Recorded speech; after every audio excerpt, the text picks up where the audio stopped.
is not to your desired thickness, you can always buy cornstarch. Alright, so I'm gonna add a little, not too much. Oops.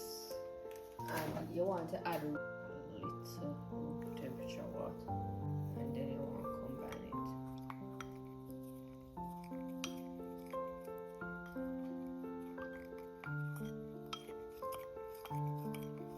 Alright, mix it properly.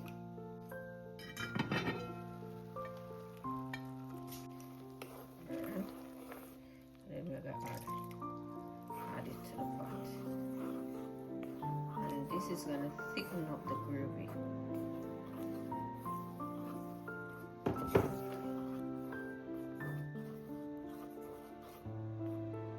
See, nice and creamy.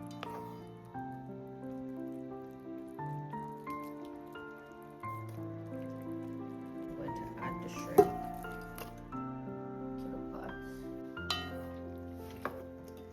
And then we just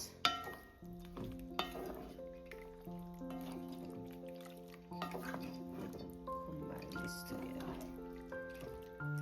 Right, so the juice nice and creamy.